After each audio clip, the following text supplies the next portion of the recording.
Shabbat Shalom and Shana Tova, everyone. It's good to be gathering. In person would have been much better, but all things considered, this is really wonderful. And we're going to have an important conversation this afternoon.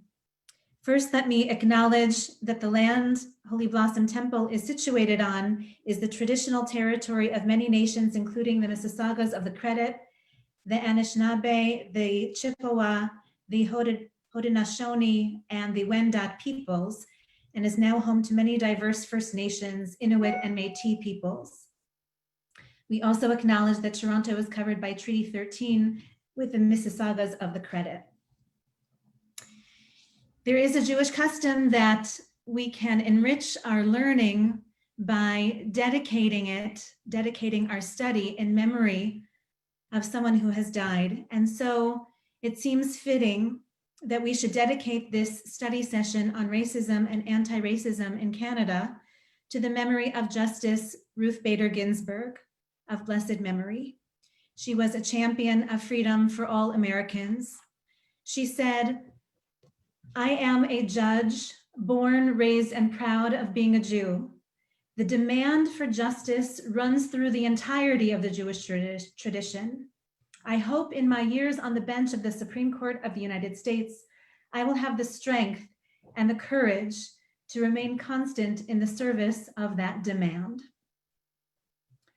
She was truly a woman of valor. It is said that only the most righteous die on the eve of a new year. If it had been decreed last Rosh Hashanah that she would die in the year 5780, it is only because of Justice Ginsburg's merits, her lifetime of extraordinary deeds, that she was granted the fullness of that year. And now she can rest.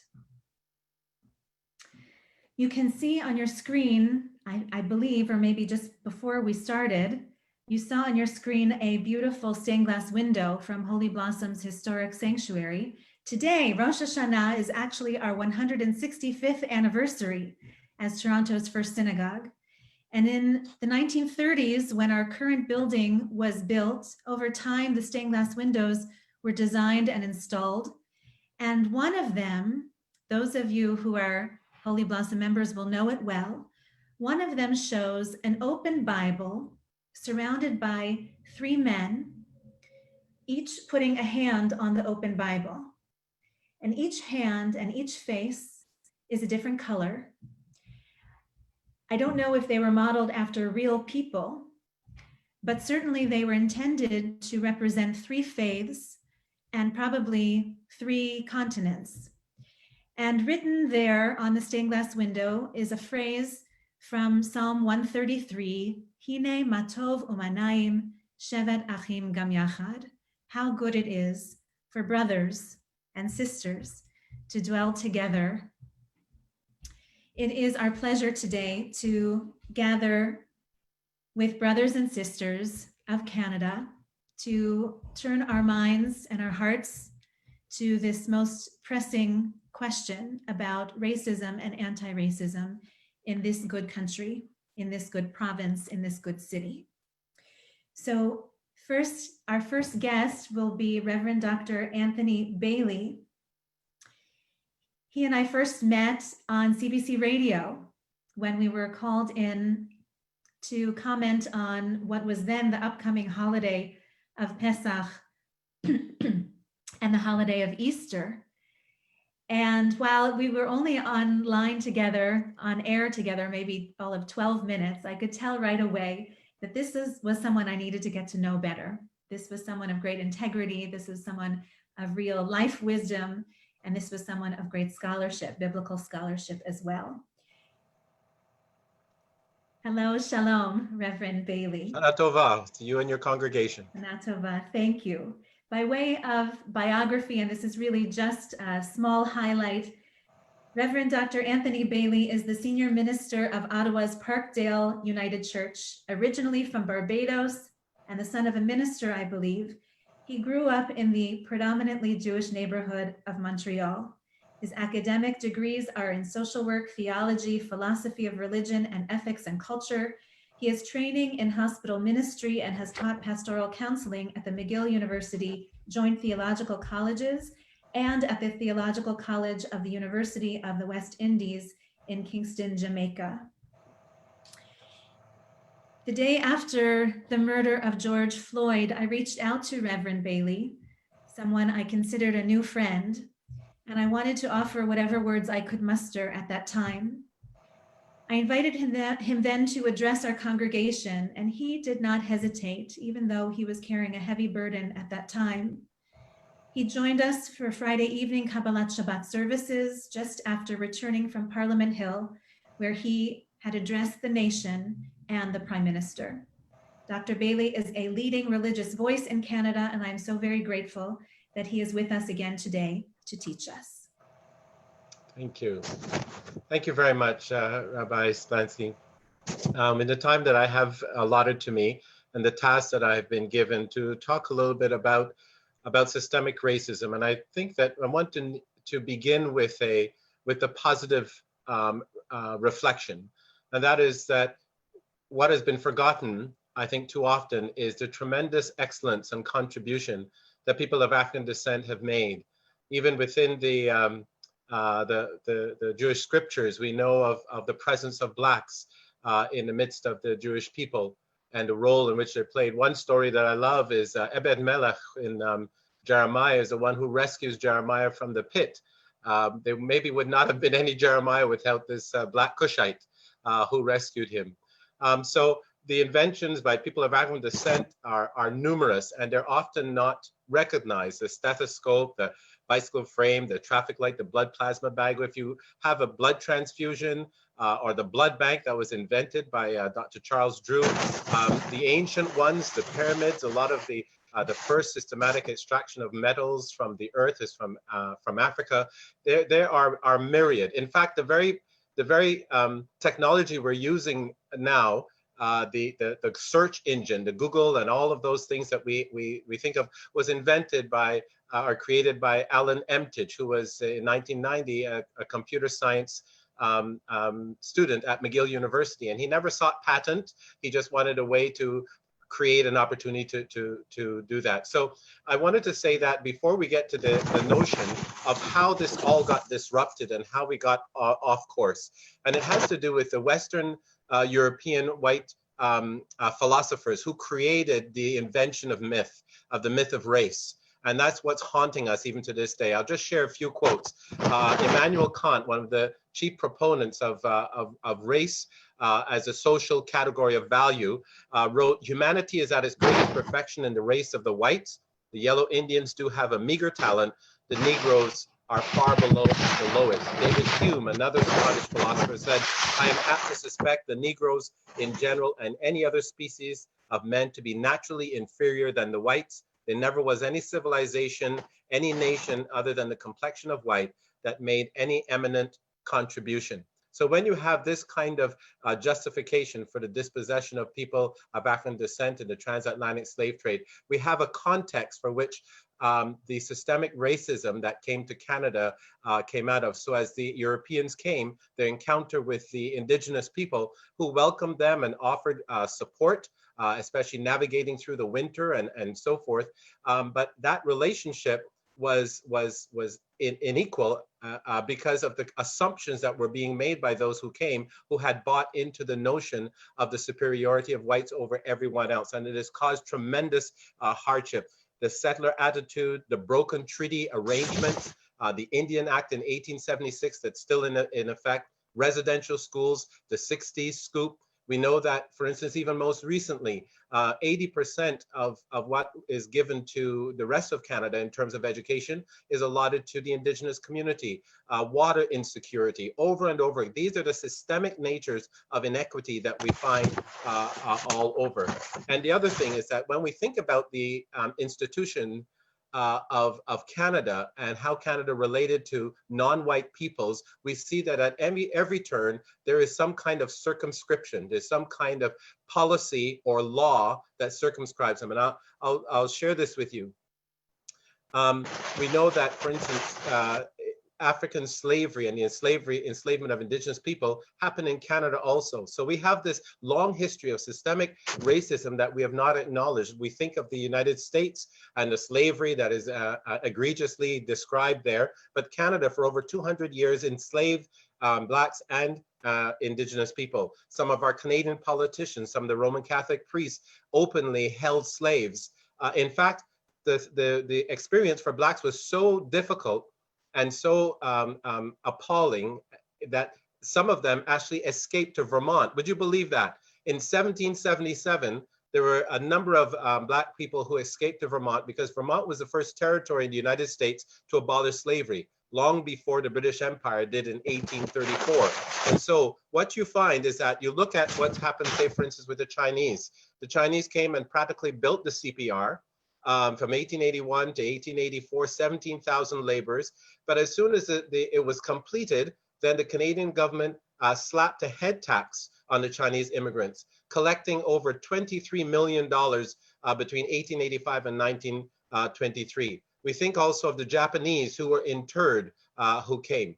What a lot of people may not know, this might shock and surprise you, is that Prime Minister Sir Wilfrid Laurier passed an order in council, 1911-1324 to be precise. In 1911, August 12th, he passed by the cabinet of the minister of Wilfrid Laurier, the ministry, and the purpose was to ban Black people from coming to Canada. That was on the books, that was a law. An order of council did not want Black immigration. So when we talk about the systemic nature of racism here, it is found in how non-Black peoples are dealt with. Non-white people, I'm sorry, are dealt with. And so you look at how the legacy of that continues. People still to this day deny that. When you look at what happens in terms of Black Canadians making up 3% of the general population, represent 10% of the Canadian federal prison. You think of the traffic stop, for instance, data collection here in Ottawa, where I live. You had Middle Eastern drivers and Black drivers stopped disproportionately according to their percentage of population in the city, and that was demonstrated. We have also the education system. We find Black students are facing higher suspensions. Some of you would remember earlier this year in Peel region, it was discovered some of the egregious ways in which teachers were channeling Black students into applied courses and away from academic courses that they could go on. This was something that was actively done. And we remember that a 6-year-old Black child in kindergarten or grade 1, they called the police for her. She was put in handcuffs and taken away by two burly white police officers. So what we're dealing with is, in systemic ways, we're finding all kinds of opportunities to acknowledge and to see the way in which Black people are circumscribed. The child welfare system, one of the most egregious, I believe, has to do with the criminal justice system. I'll give you an example. In terms of the report of the Commission on the Systemic Racism in Ontario Criminal Justice, they discovered that in similar circumstances, when faced with the identical, now let me say that again, the identical drug crime, that only 30% of white defendants were sentenced to prison. For the exact same drug crime, 55% of Black defendants were. There's no way of accounting for that disparity other than racial issues. And so when we talk about systemic racism, it's important for us to recognize that the laws, policies, attitudes, systems work and conspire against the full freedom and the full participation as full citizens. We also have seen in this pandemic moment that it has been Black and brown people who've been disproportionately impacted by the pandemic, in terms of workers in senior homes, in terms of the essential workers and so forth. So they have been disproportionately impacted. And so the society is skewed and systematically organized in such a way to circumscribe the well-being and the flourishing of people of African descent. And so it's important for us to recognize this. It's important for us to not only acknowledge it, but then to try to and to do those things that will bring helpfulness. And so I'll just end with a provisional definition is what I would say of systemic racism. When institutions and our social systems create or maintain racial inequity as a result of hidden and or blatant institutional biases in policies, practices, and procedures that privilege some groups while disadvantaging others. It is incarnated and applied to systems and groups. And this is important for us to see the comprehensiveness of what we talk about systemic racism. That's just an overview. In responding to some of the questions, we'll offer further insight going on. Thank you very much. Thank you, Dr. Bailey. This period of the High Holy Days is a time for truth-telling, days of judgment, days of repentance, days of reflection, and preparing to do better. And as hard as it is to hear the facts that you've shared, as hard as it is to tell the facts that you've shared, we know that these days are devoted to truth-telling. And so thank you for reminding us of this hard history and this harsh reality still today.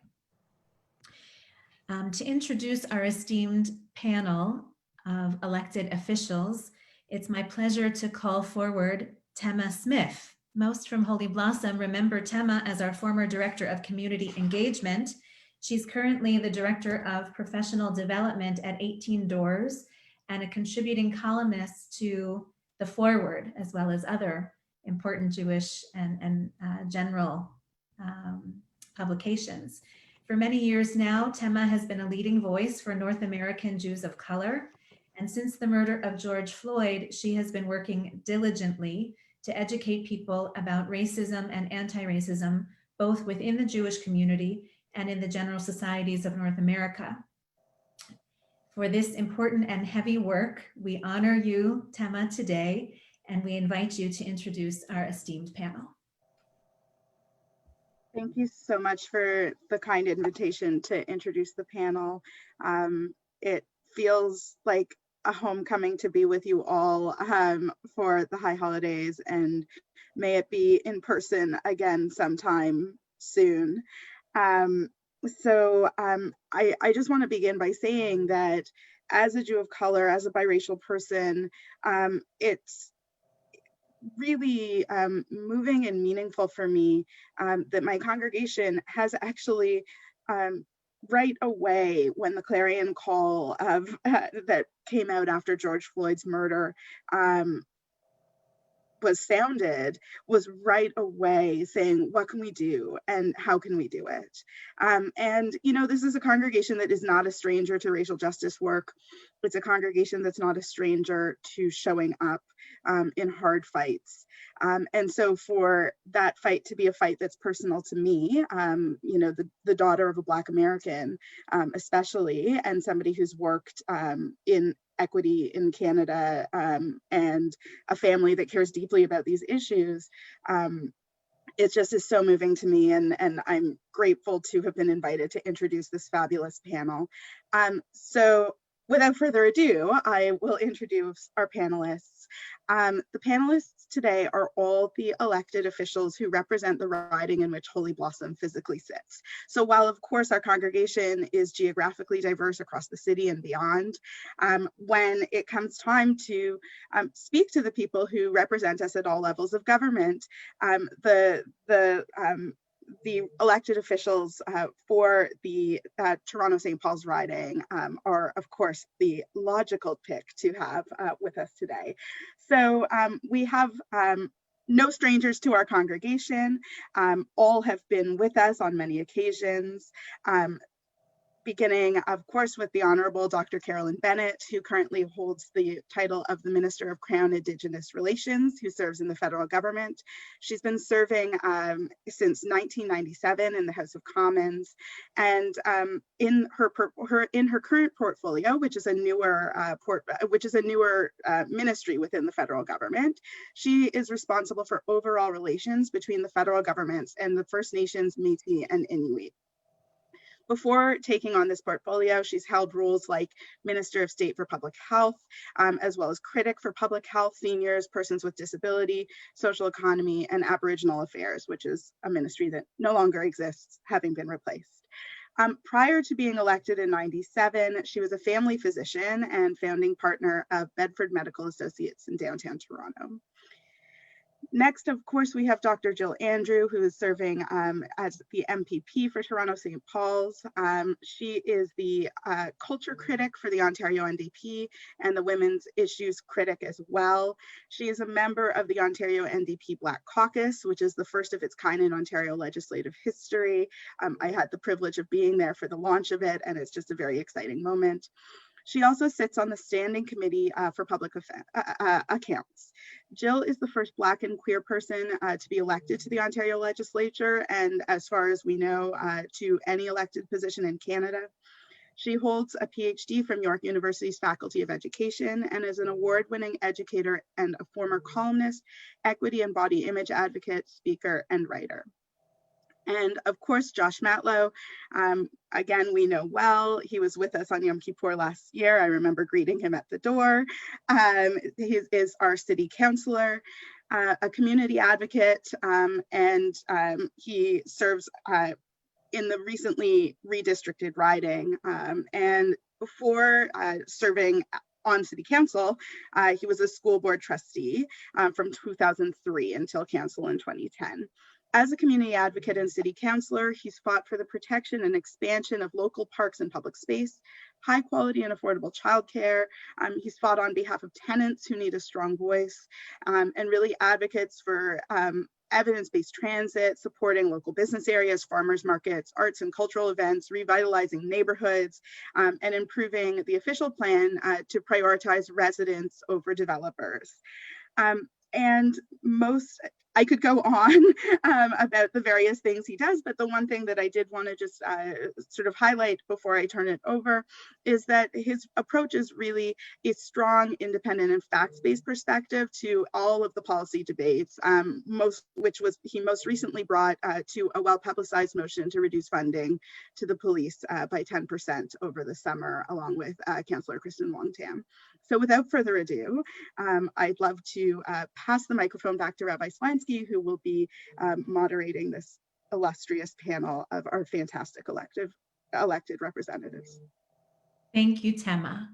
So we've really come to hear from you. And I think in the order of introduction, going from country to province to city, if each of you could take a few minutes just to reflect on where you think we stand now on racism and anti-racism in our country, in our province, in our city. Minister Bennett. Shana Tova, and thank you, Rabbi Splansky, for your leadership and convening this truly important conversation. But also, I think our hearts feel that the dedication of this event to Ruth Bader Ginsburg is very timely, and I think meets a need in all of us to do something. And thank you as your community continues to face anti-Semitism and hate crimes. I think that in the spirit of Tikkun Olam, you are extending your arms to the broader threats of racism coast to coast to coast in our country. And I do believe that this afternoon is an opportunity to see our roles in, as the Reverend said, in the two state-sanctioned discriminations brought on by colonization and slavery. And so as I am here at my beloved Georgian Bay on the traditional and treaty territory of the Anishinaabe people, but also before the Huron-Wendat historic Métis settlement, I bring to this, I think, the humility of the years that I have spent working with First Nations, Inuit, and Métis, but mainly starting at NamiRes, where I learned the importance of secure personal cultural identity and how people have to have pride in who they are, the dignity, but also dealing with the trauma, but also every day, the unfairness, the discrimination, and the stereotyping.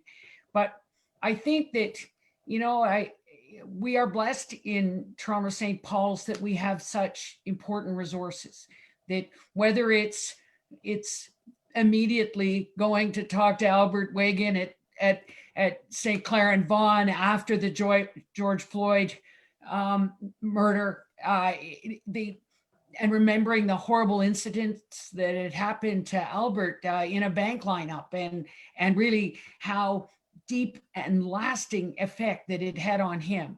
I think that, you know, when you think of the impressive resources of people like Sarana Sandi at Skills for Change and her leadership, or Alika Hall at the NIA Center, or Justice Betty, the valedictorian at Columbia and now at McKinsey, that we have to be humble that they know what needs to be done, and we need to listen and act based on their leadership. I also have been proud to be able to attend the Parliamentary Black Caucus in Ottawa, and of course on Zoom now, in that they have come together across party lines. The poignancy of their message, the urgent need for change, but their actual blueprint for what we have to do, I think, is what we're hearing. They have said to all of us that when their sons are late coming home, when all of our sons are late, we worry. But members of the Black Caucus worry that their son could have been arrested or even dead, and that they are worried about their children driving Black or walking Black, that the Parliamentary Black Caucus identified their priorities, and it's amazing to watch them include Indigenous brothers and sisters in their calls for action. So what they said to us was, to minimize the consequences of systemic racism, the Parliamentary Black Caucus calls on all levels of government in Canada to, one, measure the pervasiveness of systemic discrimination through the collection of race-based data. Two, assist Black Canadians in providing economic prosperity to all through measures to support Black-owned run businesses. To eliminate the barriers to access to justice and public security for Black Canadians and Indigenous people, and make our public administration more effective and resilient by ensuring it actually reflects the diversity of the public it serves.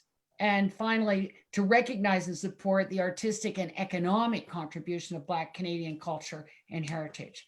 So it was interesting to us on the Zoom calls this summer that some of the Black organizations, even here in the GTA, that they are, I think, feel that just talking about equity and diversity and inclusion isn't strong enough, and they want strong measures that deal specifically with anti-Black racism.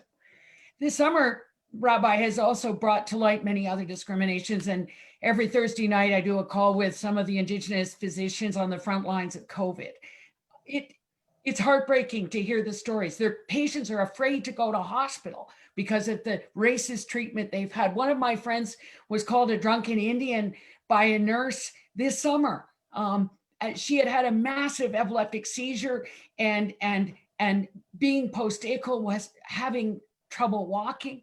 One of my friends whose daughter is First Nations, but with a PhD, postpartum in hospital, was told she better do what she was told or they'd call the Children's Aid. This is still happening, and it is the allyship of you, Rabbi, and the community that is going to be so important. So in closing, last night over dinner, I asked my friends Cynthia Wesley Eskimo and Steve Copty what they thought I should say. And they suggested that we were reminded of the 7 grandfather teachings. Firstly, the courage to speak out. Secondly, respect for yourself and for others.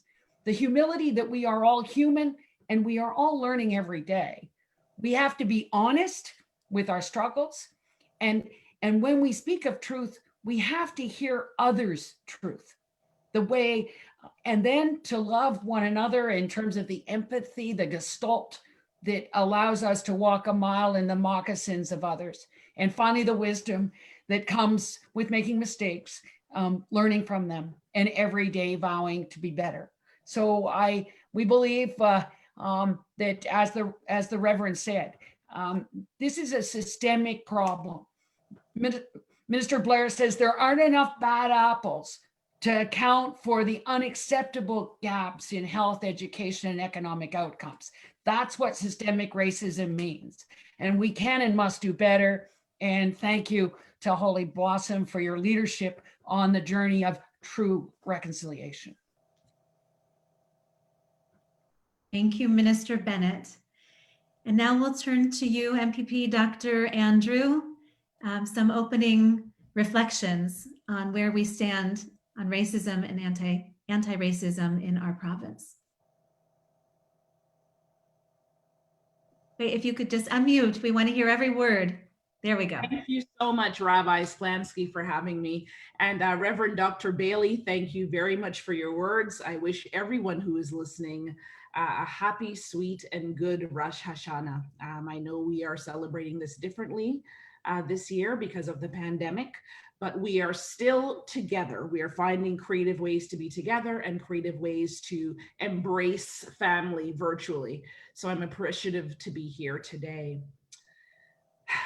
Anti-racism, you know, it's a tough topic to discuss. Racism is a tough topic to discuss. Anti-Semitism is difficult, but we have to have these courageous conversations. We have to go beyond conversations and move towards actions. In my role as MPP for 2 years now on the job, I've had the opportunity to sit in the Legislative Assembly of Ontario and demand the small crumbs of humanity that every Black person in Ontario should have access to. And that is an anti-racism directorate that actually addresses issues of anti-Black racism, anti-Semitism, and of course, anti-Indigenous racism. I think for these opening remarks, what I want to say to everyone who is listening, look deep in yourself and commit to making changes today. Nobody's an expert on racism per se. It has nuanced ways of showing up in our everyday lives. It has nuanced ways of showing up systemically. We can look at the social determinants of health and we can see how those exacerbate racism and have it disproportionately impact one community more than another. But at the very core and personal level, what we have to do as individuals is recognize our own prejudices. First of all, we have to recognize our own bias and we must recognize our own privilege. And I'm going to go as far as to say to those of us who are watching, who are guests of ours, who are allies of ours, who are white, we must recognize white privilege. We must recognize white supremacy. And realize that you don't have to have a cloak or a cape on or your head covered, you know, or to be participating in racism and perpetuating it. This is something that happens. It's pervasive, and we need it to stop. And in my role as an MPP, you know, I meet many people every day from our Black community, from our Jewish community, from Indigenous communities, from South Asian, from Portuguese, from every community. We know that Toronto is such a diverse city, who are all doing their part, trying their best. But what sometimes gets into the way is our own prejudices and our own biases. So I really appreciate that you all are creating this opportunity at Holy Blossom for us to have a courageous conversation on race and racism and what our role is to making that better, because it needs to stop. I mean, we have seen, obviously, through history, the realities of the Holocaust, the realities of the transatlantic slave trade. We've seen how these still are viscerally experienced by our generations today. We have seen the impact that these legacies have on our mental health, our physical health, and the economic health of our communities. You know, COVID-19 has put a spotlight on things for those of us who may not be living the experience every day, you know, watching it from the sidelines. But for those of us who have lived this experience, COVID is just the new pandemic in town, right? So we really have to find a way to come together. And for me, I think that means stronger legislation on anti-racism, particularly around anti-Black racism, anti-Indigenous racism, and anti-Semitism, which we have seen long before COVID rearing its ugly head here in St. Paul's. We also, we need legislation around our education system, and ways in which we can divert away from this notion, of a prison or a school to prison pipeline, which almost always connects with Black and Indigenous youth much more than any other youth at all. And I could go on about healthcare and also economic disparities. And that's why, myself and our caucus as NDP, we're consistently putting forth proposals around healthcare and education and small business and medium business enterprises, and housing even, to ensure that those who are most marginalized, which encompass the communities of many of us on this call today, can be seen and heard and accounted for. So I'll leave it at that for now. Thank you very much. Thank you, Dr. Andrew. And finally, our City Councilor, Josh Matlow, if you could share some opening remarks and reflections on anti-racism and the work that you've done in our city. Thank you. Thank you, Rabbi, for inviting me, and it is such a pleasure to participate with my fellow panelists and obviously my colleagues who I work with all the time on different priorities in our community. So first of all, I want to begin obviously by thanking everyone for participating online, and to wish everyone a Shana Tova and a sweet, and most importantly this year, a very healthful new year. And I sort of joked with my friends out in the community that for all of us who wish that this really challenging year would come to an end, well, the Jews have done it. Welcome to 5781. So we are hopefully moving towards better times. The pandemic was characterized by many people early on as kind of a great common experience. No matter who you are, no matter what your income bracket might be, no matter where you live, you could be affected by COVID. What we've experienced is that was a great mischaracterization of the real life experience of this pandemic. Even in our city alone, the areas of our city that have been hardest hit by this virus are areas where people are of lower income, who are living in congregate multi-residential settings, and most particularly people of color, Black, Indigenous, and people of color in the northwest of our city, in Thorncliffe Park and other areas. And the experience that these communities have gone through this pandemic, in a way, has also been a reflection of the vulnerabilities that were always here. And in many ways, some people have just started seeing them. There has been inequity and systemic racism in our society for a very long time. But the people that we're seeing sleeping in tents, the people that we're seeing in our shelters, the people who are most afflicted and subjected to the most difficult experiences are people who've been asking us to listen to them for so long, and we haven't done a good enough job. And when it comes to privilege, I've gone through a journey myself where I recognize that when I walk through my neighborhood here in Toronto, St. Paul's at night, as a man with white skin, I have the privilege to be able to just go for a walk on a nice evening and think, what a lovely evening, and go home. If I was a young Black man, I would be far more vulnerable to being stopped by somebody, perhaps a police officer, asking me, why are you in this neighborhood, even if I live a block away? And I wouldn't know how that experience, that interaction would escalate and where that would go. I've had to learn that truth from others who have experienced that truth. And I had to allow myself to open my mind and my heart and my ears to hearing those voices.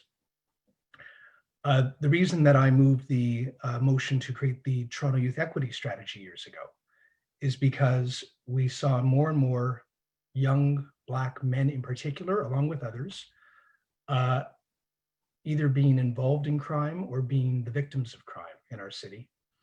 And while we kept putting more and more money into policing, we as a society did not do enough to address the roots of youth violence, addressing poverty, addressing racialization, addressing mental health, addressing how to create more resilient communities that could support each other and come together and build and support their kids, support our kids in this city.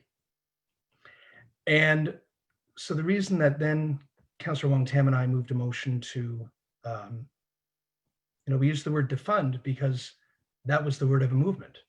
And yes, I've heard from members of our community who said, why didn't you use the word relocation? We understand relocation. We understand the word cut.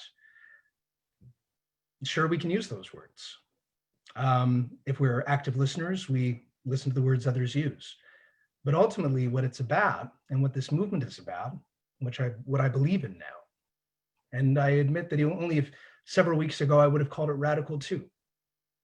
But what I've learned is that if we continue to just police people, if we continue to do everything we've always done, we're not building a more inclusive society. We're not bringing people in. We're not hearing that there might be better ways to do things. That perhaps if we funded, again, resilient communities and addressing the roots of violence, if somebody is in mental health distress, we reach out to them with people who know how to de-escalate and support them. And perhaps if there's a young Black kid who needs some help, maybe it's better that a youth worker or somebody who has a lived experience that he can relate to, who can de-escalate and support and help that kid, rather than show up and police that kid. Perhaps we can actually save some lives. And there's evidence to support that argument. Other vulnerabilities that have been exposed through this pandemic has been ageism, the ongoing plight of, or the ongoing anti-Semitism throughout our society, throughout our world. And I think this is an opportunity where we can build back better. I believe that we have an opportunity to look at our education curriculum and make it more inclusive. I believe that we can look at our policy, our social policy, and make sure that it reflects more people and bring people in.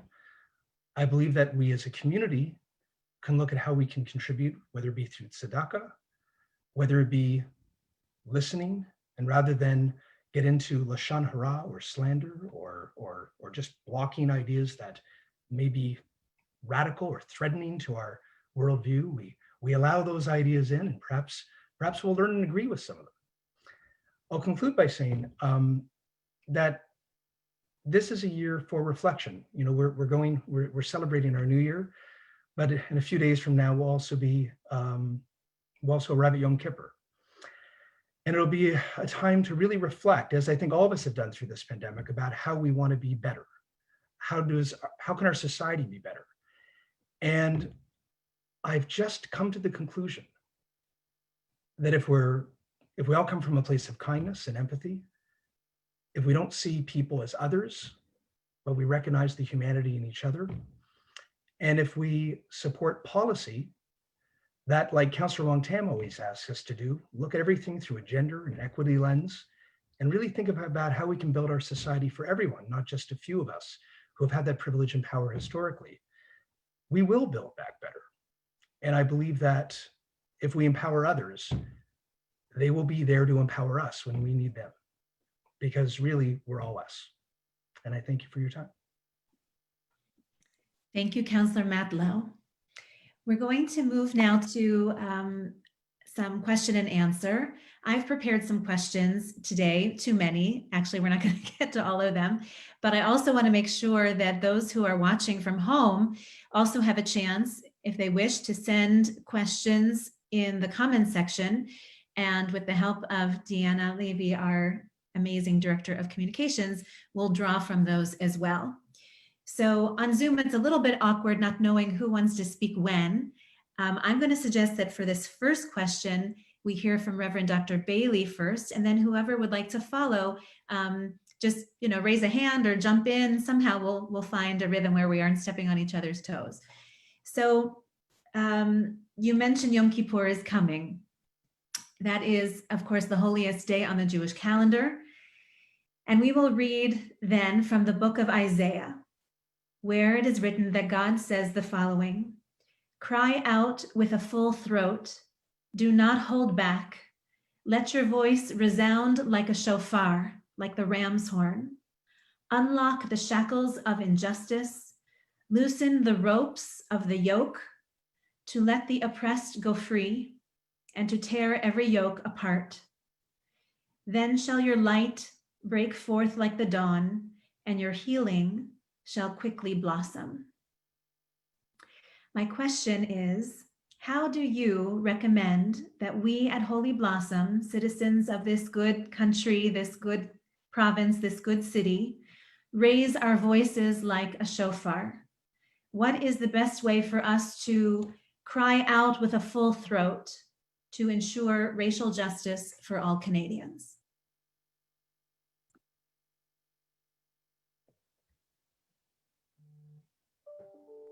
Yeah, let me unmute myself. Sorry about that. Yeah, that is a very compelling injunction. And as you know, Rabbi, I've studied a little bit of Hebrew, and I know that this edict or this call from Isaiah is addressed to the community.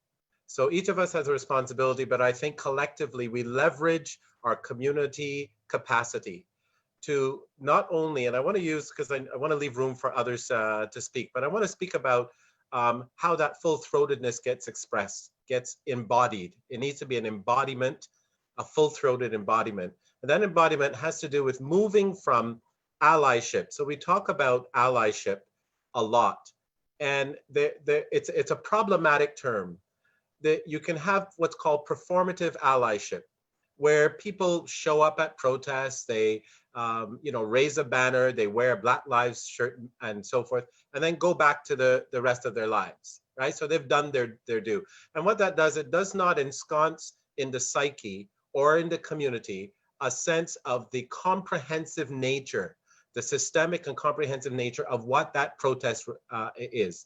So my suggestion then, in terms of how do you raise and cry out full-throatedly, is to move from performative allyship to being an accomplice and an advocate. So you move from allyship. Being an accomplice means that you're in this together. You're in this to learn. You're in this to risk your safety, risk your reputation, risk the kinds of things needful in order to correct the course of society. And being an advocate, as we know, is speaking using the privilege of voice and power and majority in some ways to be able to change the legislation, change the policies, change the zeitgeist of the way in which society is going. So that's what I would say. Crying out in full-throated way has to move away from the performative feel-good expressions to really getting in there with advocacy and accomplishing, coming alongside those who are experiencing. And I think we do this if we can recognize the injury to each other's communities. I'll give an example. 3.5 years ago, there was a spate of hate crimes in Ottawa here. Synagogues, mosques, my church, the racist graffiti, a threat on my own well-being, and so forth. And we came together, and this was a full-throated invitation to the city that we made, and it was kind of a tongue-in-cheek, but it got a lot of press, and people started talking about it. We decided as the synagogue, the church, the mosque, that we were going to organize a blood drive. And we were going to announce it. We were going to call the press to come in and so forth. And the statement that we were saying, when we donate blood, you're donating a type A, type O, A negative, and so forth. But when that blood goes to the blood bank and somebody comes in from a motor vehicle crash or needs plasma or platelets or things they don't ask the doctor or the technician. Did that blood come from a Black person? Did that blood come from a Jew person? Did that blood come from a Muslim? Basically, they say, please patch me up, doc, right? So there's a sense in which what we did is created a conversation saying that fundamentally, we support each other's lives by the very blood, but also with our voices and with our actions, we can demonstrate a systematic way of supporting those who are injured full-throatedly. Thank you. Thank you so much. It was a fulsome answer and instructive in many ways. Dr. Andrew, I thought I saw your hand up. Did you want to comment? Just unmute. There we go. I do. I'm actually just still sitting and reflecting on everything that Reverend Dr. Bailey said. And I just, I'm in a place where I want to say thank you to Dr. Bailey for being so frank with regards to performative acts of allyship and pointing out the problematics of the term allyship itself. As a newer politician, I've come to see, that politics can be a tool for justice. However, it can also be a tool directly aligned with performativity, where, politicians pick and choose according to what electoral year or season it is, what topics they want to center. I think to myself of George Floyd in America, yes, but before him, there was Trayvon Martin years before. And, we can all do a dissertation on what sort of Canadian response we had to Trayvon Martin, or lack thereof, quite frankly. And there have been many, many, many other people, Black people, racialized people, folks of color who have passed, who have not galvanized us the way that we've been galvanized in this moment. So I think what we really have to do in order to in order to cry out with that full throat, the shofar, we need to feel, we need to find a way to personalize people. We have to find a way to see ourselves in the experiences of others. We can never walk a mile in someone's shoes. It's just impossible, because their shoes are their own. But we can empathize, we can humanize, we can share together in a form of healing that can bring forth transformative change. I think as well, we have to get away from this place of, well, you're a politician, you're an activist, you've got a fancy title, you're a person that may not have a fancy title. We have to strip all of that away and realize that, at every space that we are in our lives, we can advocate, we can use our voices, we can make actions, big, medium, and small, those that are public and those that the larger public might never know about. We can also have conversations with our neighbor one-on-one. And that is the most microscopic way that we can shift opinions and get people engaged into action. I think if we look at activism as both theory and practice, we have to recognize that there's a lot of privilege that comes with being able to be an activist or be publicly advocating against, for instance, police brutality against Black and brown bodies, or advocating for gender equity. There's a lot of privilege that comes with that. Some of us don't have the voice or can't access our voices because of the systemic oppression we're dealing with at our jobs, minimum wage jobs, at our ununionized jobs, at precarious jobs, or don't have homes. Some people are precariously housed and can't quite conjure up that full throat on their own. But if at least they can connect with one person, we can build that stronger fabric. And that one person can be a politician, it can be someone on this call, but that one person can also be your neighbor. That one person can be the precariously housed person. That person can be an incarcerated person. Here in Ontario, it's easy for some to package who they want to ally with, or to package which BIPOC folk, make for good victims or for good people to struggle for. But we have to also struggle and speak up and amplify the voices of incarcerated Ontarians. We have to also struggle and amplify the voices of people who are in sex work. We have to do that. That is part of our job.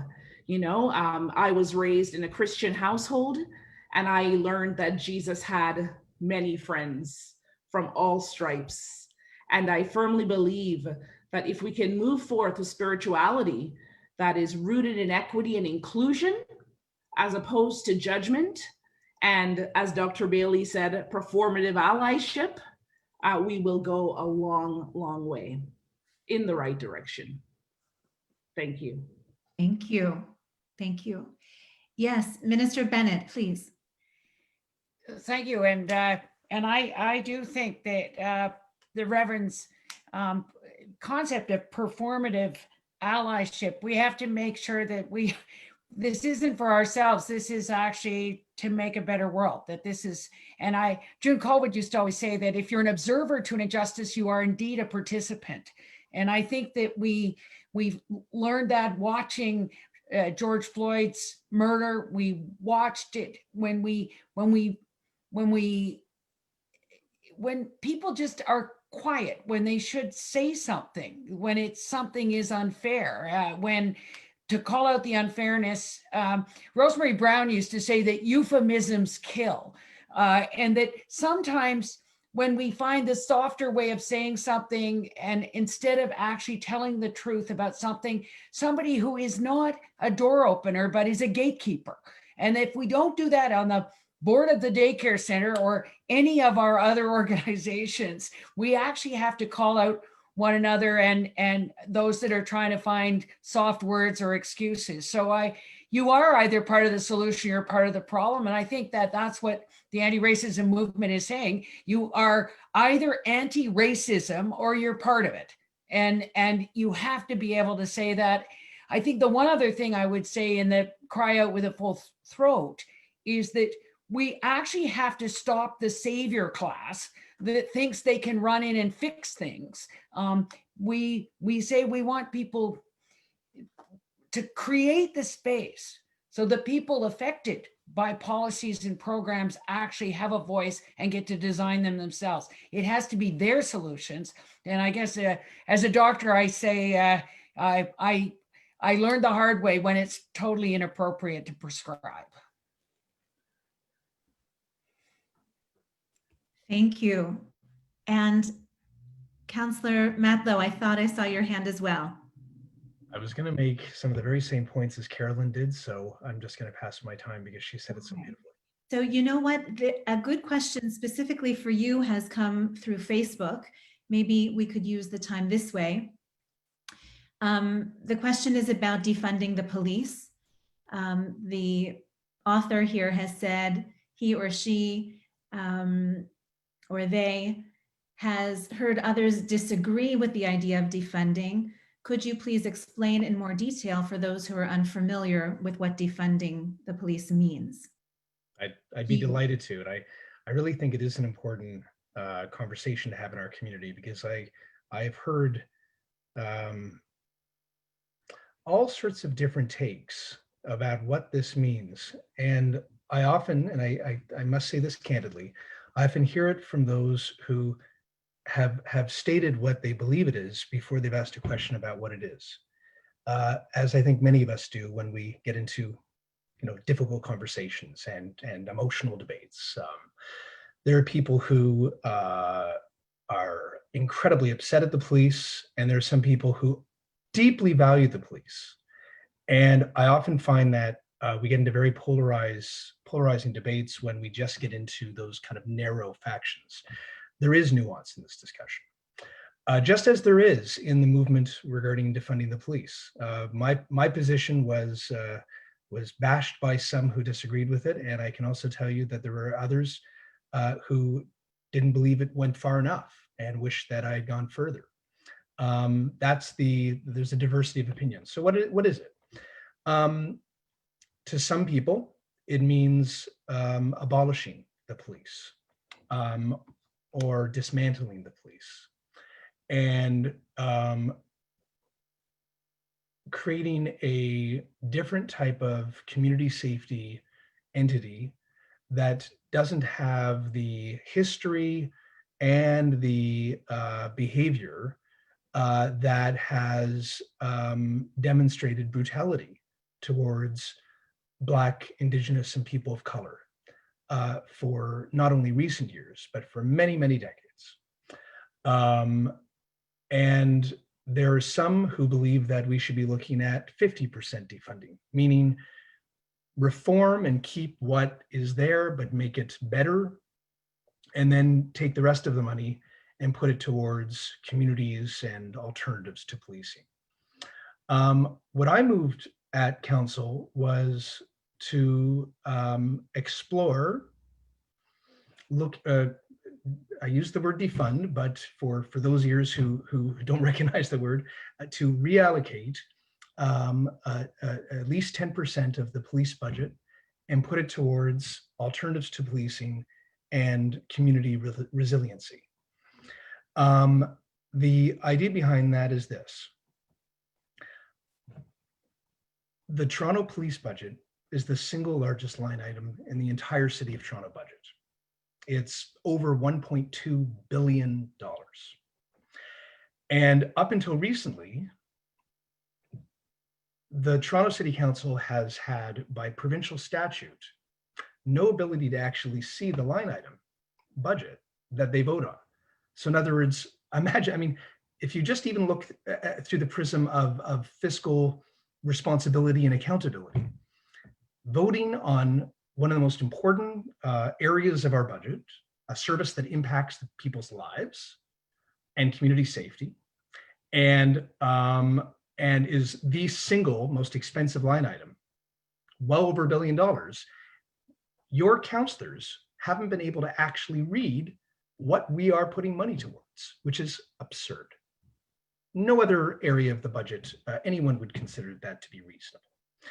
Also, every single year, the mayor and council asks, whether it be parks, planning, and anything you care about in the city, all the different areas, childcare, you name it, to look at finding what we call efficiencies. So in other words, we come up with seemingly arbitrary numbers, certain percentage, and we press them to look for savings and then to put that money towards other things. That's what we do every single year. But the police budget has at the very minimum been frozen and usually keeps going up and up and up and up and up. That's not reasonable. It's not rational, and it's not fair. So, and especially when there's been inequity towards the funding of what I said earlier, which is alternatives to policing and supporting our communities on the ground. So I moved a motion to do that. And while the motion didn't pass, what I believe it did spur was many reforms that have been approved. So we are, as a city, now looking at ways to move services from the police towards a city division or organization that will respond to more calls when it comes to mental health distress.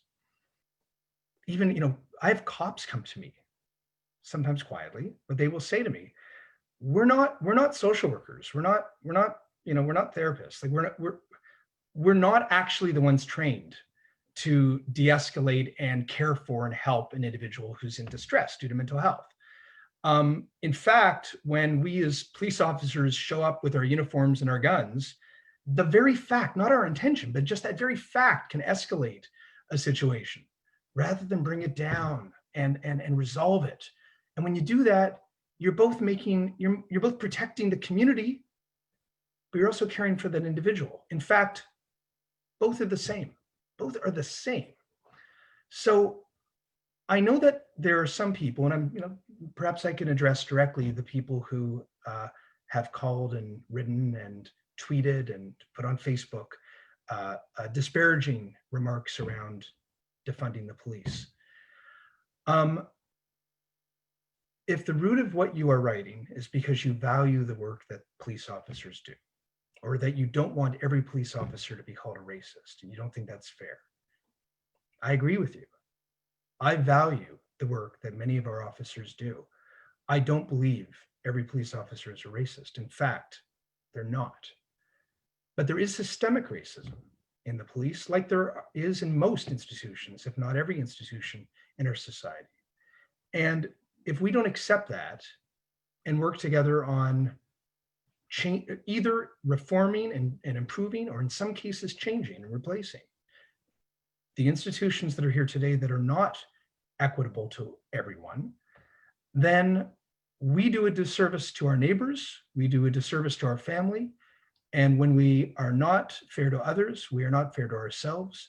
We build up one community, we build up our entire community. That's how it actually works. So, we can debate. If we end up, and I'll just end with it, if we end up debating how much money should go into the police versus our communities and supporting racialized communities in particular, and if we debate 10% or this percent or that percent, that's a debate that I think we should all welcome.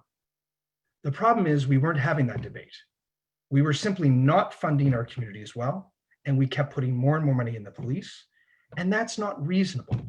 And I can tell you, some police officers that I talk to, including those in our community, recognize that because they care about the work that they do.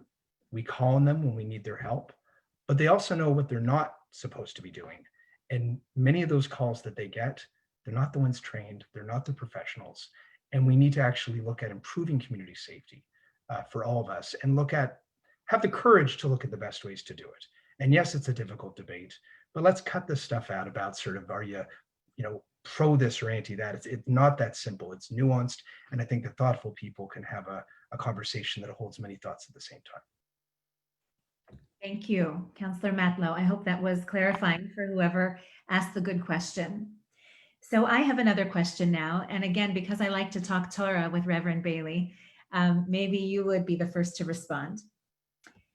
The rabbis who lived in Israel between the 6th and 10th centuries were the ones who assigned the biblical readings to our holy days.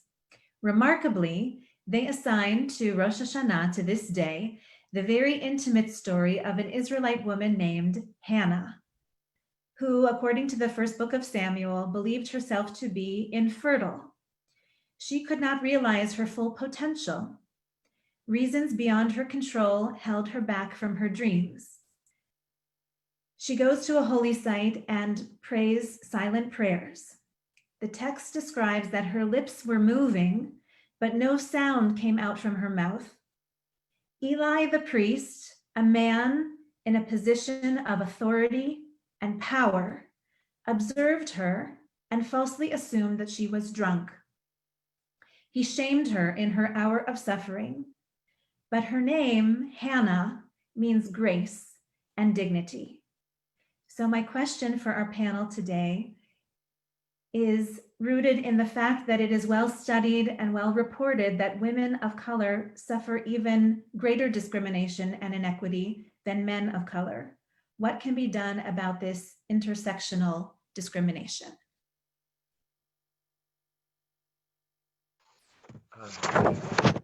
I'm just going to speak very, very briefly, because actually I think I'd like to hear from Jill about this, especially that is speaking. But I mean, one of the both the challenging and what I call the subversive response really to Eli the priest comes from the very meaning of Hannah's name, that dignity and grace. He failed to see her dignity. He failed to see her grace, and he was off base in assuming that she was drunk.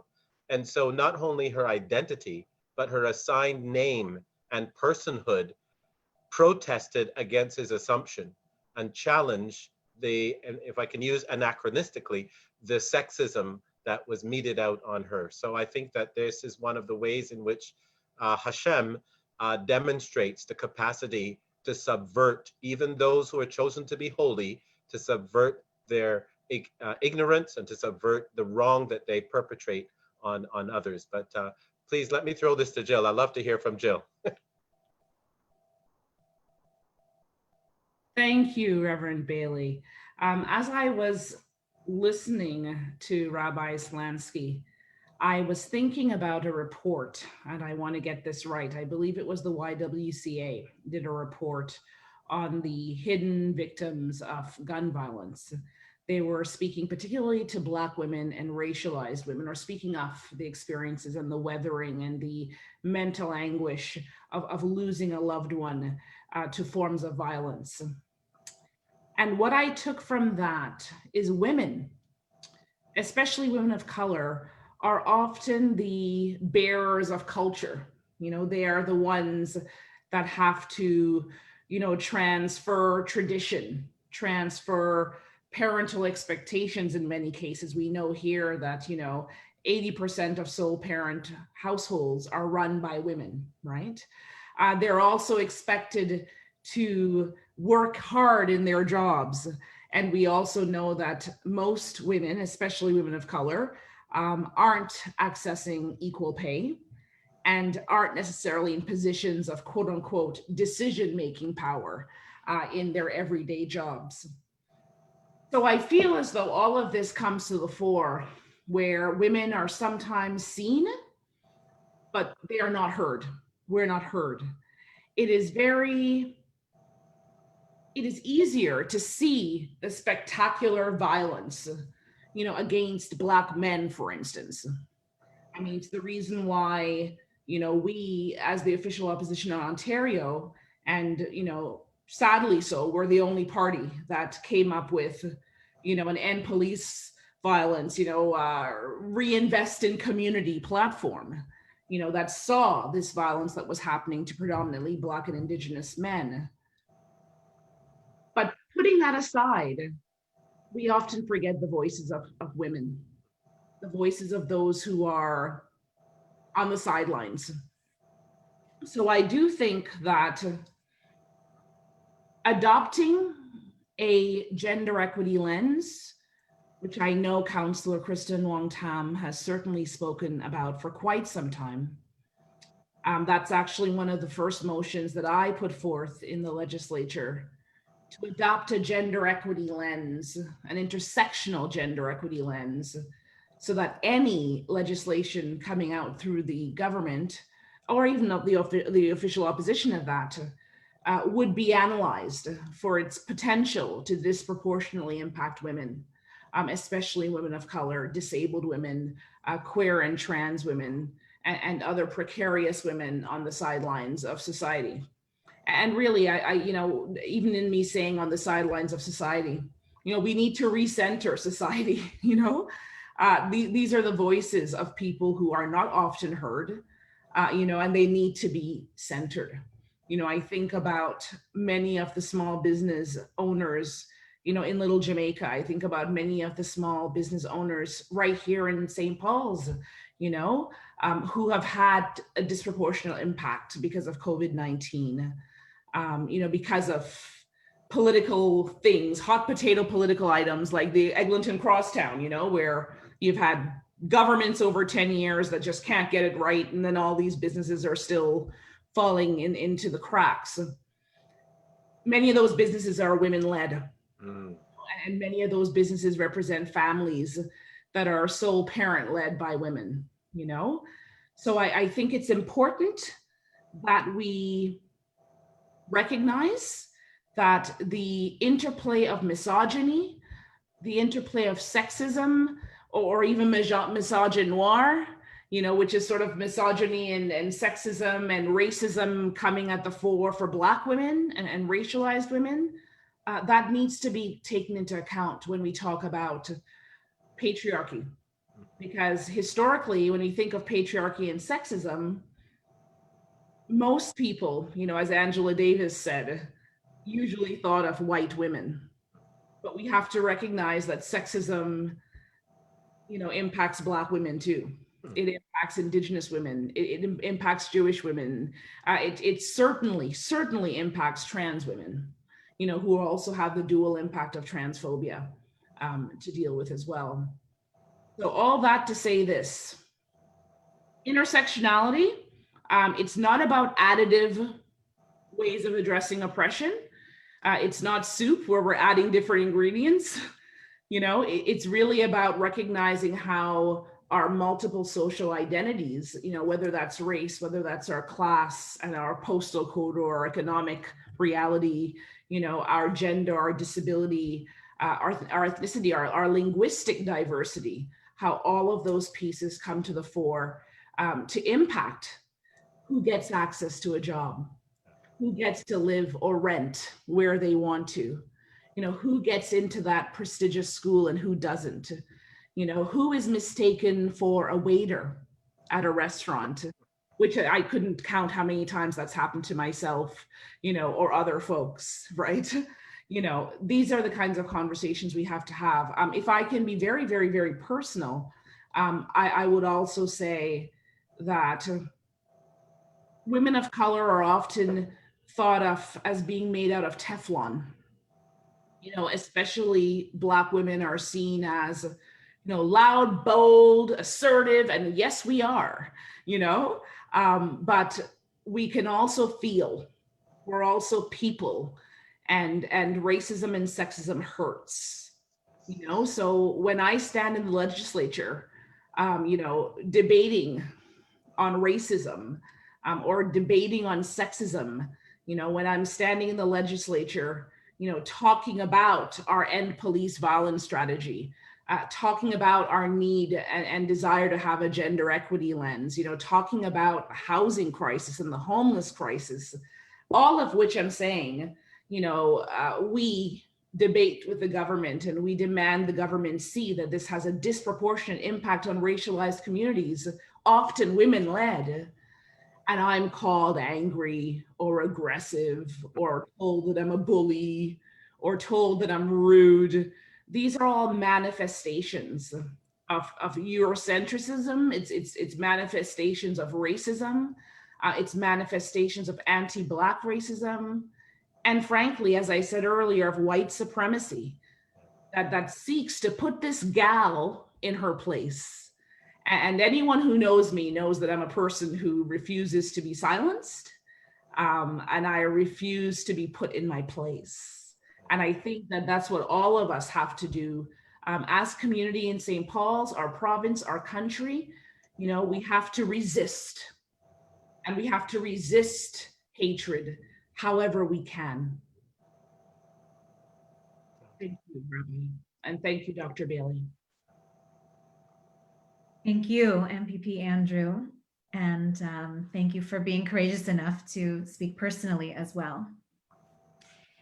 I'm aware of the time, and I know you all have busy days ahead of you. I feel like we're just getting started. I do want to share this question that has come from Holy Blossom's newly formed Anti-Racism Committee, and I believe it's best addressed to Minister Bennett, and then if others would like to join in, by all means. The Truth and Reconciliation Commission and the subsequent calls to action were very big steps towards righting some of the wrongs of this country. Our government has not yet set this as a priority, it seems. How many of the calls to action have been fully addressed since the report came out in 2015? Thank you so much for the question. And again, as we, I think the Truth and Reconciliation Commission's calls to action are really important to be read by every Canadian and for us all to play our part. I think on the calls to action that had some federal responsibility, we're at about 80% that are either completed or well on their way, and there's a website to track that. But I do think that so much of it now really is about systemic racism. It is about what Senator Sinclair says. It is about the education got us into this mess, and education's going to get us out of this mess. We all need to know the truth of what happened to those children and the families left behind. And as we say, once you know the truth, you can't unknow the truth. And therefore, all of us have to act in every way we possibly can. And I think that it is also about creating the space for Indigenous leadership to take us out on climate change and thinking 7 generations out and all of the things, listening to wise women and the kind of place that women held in Indigenous communities. And so I am pretty upset this summer hearing in terms of that the racism that still is in our medical schools. This summer, I heard of 3 women medical students who actually have been failed. This is just horrific. And I think that the TRC calls to action is the base. MMIWG, or Missing and Murdered Indigenous Women and Girls and Two-Spirit and Gender Diverse, is again an example of the systemic racism that came when the settlers arrived in this country and would only speak to the men, that then horrible policies like residential schools and 60 Scoop, as the Reverend pointed out, that we actually have to get going. The over incarceration of women, Indigenous women in prison, that we have to do better. And that's, I think, why we are trying so hard to involve all Canadians, all institutions. And when we look at whether it's the media or whether it's med schools or universities or all of these, everyone in the congregation has something that we can do together to help make sure that the face of our institutions looks more like Canada, but that absolute discrimination against Indigenous and not understanding the trauma of what happens to somebody who's been abused as a child. We have to stop using trauma as a word that's like on a paramedic pouch. These kids were abused as children, and the anger and shame that came from that leads to drugs and alcohol and suicide and violence, incarceration. We have to be clear about what really is happening and still happening in our child and family services system. This is still happening. There are more kids in foster care now than at the height of residential schools. And so we can't just deal with that report. We have to do better and keep calling out the racism that is killing people. Thank you, Minister Bennett. So as I said, I really wish we could continue now. Maybe we'll continue another day. But before we conclude, there is a prayer that I'd like to share with the panel now. We say it every Shabbat morning and every festival morning, including this morning of Rosh Hashanah at Holy Blossom. So I want you to know that you are in our constant prayers. It is for our country and for its leaders and its defenders. We pray for all who serve in positions of leadership and responsibility in our national life. Protect them as they aid and defend your creation. Inspire them to be responsive to your will, O God, so that Canada may be to the world an example of justice and compassion. Deepen our own love for our country and our desire to serve it. Cause us to see clearly that the well-being of our nation is in the hands of all its citizens. Keep our homes safe from affliction, strife, and war, and plague. Amen. And to wrap up this afternoon's learning together, it's really my pleasure to call forward Ruby Knafo, who is an emerging leader, a member of Holy Blossom Temple, and a new face for Holy Blossom's Anti-Racism Committee. Thank you, Rabbi Splansky, for that beautiful prayer and for bringing this panel together. On behalf of the congregation, I'd like to extend my gratitude to Reverend Dr. Anthony Bailey and to our elected officials, the Honorable Dr. Carolyn Bennett, MPP Dr. Jill Andrews, and Councillor Josh Matlow for joining us for this very important conversation about racism and anti-racism in Canada. And of course, to you, Rabbi Splansky, for bringing this panel to us on Rosh Hashanah. These are very challenging issues that affect all of us. And as a granddaughter of Holocaust survivors and Sephardic Jews from Morocco, I feel very motivated to learn more about the experiences of communities who are subject to marginalization and oppression here in Canada, and to learn how I can act in a way that promotes equity and justice. And my hope is that as a congregation and individually, to all who are watching or who may tune in later, that we sustain the energy that is needed to keep learning and to keep doing this important work every day. The Anti-Racism Committee or group at Holy Blossom has a few upcoming initiatives that I'd like to invite all watching to join. The first is a reading group that starts Tuesday, September 29th to discuss the book, The Skin We're In, A Year of Black Resistance and Power by Desmond Cole. So although that's just a week away or so, there's still time to pick up the book or order it on whatever e-reader you use. And next week, we're just going to be discussing the first 50 pages or so. So please join us.